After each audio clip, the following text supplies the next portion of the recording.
Hi, everyone. Welcome to another episode of Security Shorts with Scott. Today, I'm really excited and happy to bring a good friend of mine and somebody who's very, very smart when it comes to security. He is the CEO and founder of Surefire, Mr. Billy Gouveia. Welcome to Security Shorts with Scott. Happy to have you. Thanks, Scott. Yeah, great to be here. Appreciate it. So, Billy, one of the things we like to do to get kicked off is do a little bit of get to know you, ask you a question that's personal.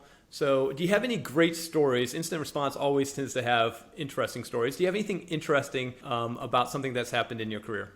Maybe to think about a positive outcome, there was a time we had a retainer in place with a large liquor company, and they called us and said they saw some unusual behavior. We pulled logs and instantly identified it as staging for ransomware, and then spent a couple weeks playing whack-a-mole with the bad guys, kept them out of the environment, and the liquor kept flowing. Excellent. Some may call you Superman for doing this important work on behalf of the country. As Billy intimated there, Surefire is a incident response organization. They do other things as well. So let me go ahead and start with SMEs, small medium enterprises. That's our primary focus, as you know, and the people that listen to this seem to be mostly in the SME space. When it comes to breaches and incidents, what's your sort of take on the SMEs, small medium enterprises? Are they being targeted? Is it happening to them a lot? And what do they sort of need to be aware of? Yeah, thanks, Scott. So historically, cyber criminals went after large businesses, and SMEs were a little bit off the radar when it came to sophisticated threats. The reality is now that's changed quite a bit. Large enterprises have made big investments in security teams, and they've really gotten the message when it comes to cyber risk. And so these cyber criminals are very much targeting smaller organizations, and I think 63% of SMEs experienced a cybersecurity incident over the last year. Yeah, I mean, that's an amazing statistic. I've seen it as well. And when you think about that, a significant number of those have payouts and other impacts. So when somebody does get breached, what are you seeing as sort of the impacts, maybe both from a psychological standpoint, but also the business risk aspect? Yeah, so it's definitely a significant financial impact. This can be the direct costs involved in the incident, right? Having to hire lawyers and incident response firms and security experts to, put the fire out, so to speak.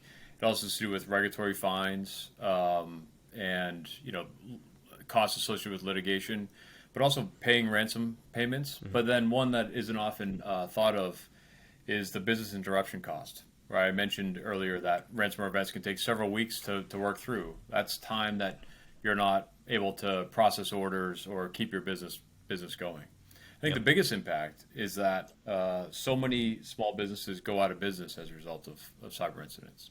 Right. Yeah, and it's one of the things here where we really try not to be overly fuddy, so we try not to just instill fear in people. But on the other hand, people are usually shocked at how many small, medium enterprises actually get breached. So when you think you've got a 60+% chance every year of being breached, it needs to be something, that SMEs keep in mind and obviously have the right protections in place. Also on the impact, one of the things I've definitely seen when talking with companies going through this is it's just an unpleasant process. Even if you get it all buttoned up, companies like yourself really help them solve that problem. Maybe the payments aren't as much as they want. It's still like one of those things you just don't want to have to go through. It's not enjoyable. Right.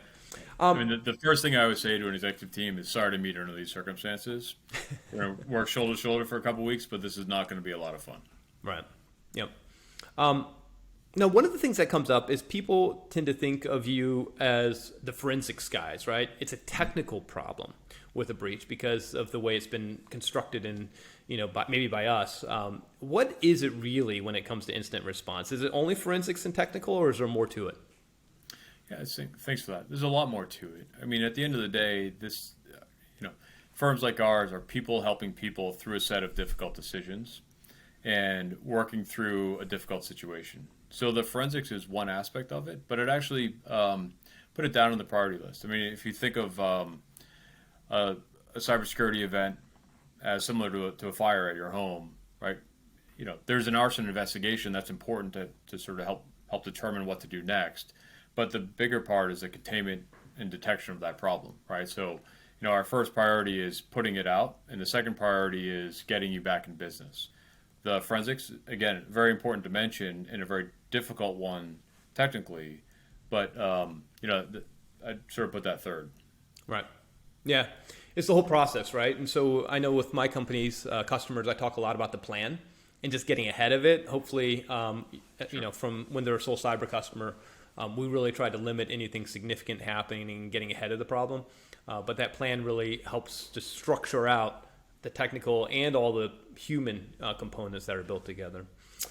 Billy, we've got a couple minutes here left. I always like to exit it this way, which is, you do this for a living. You're an expert in this.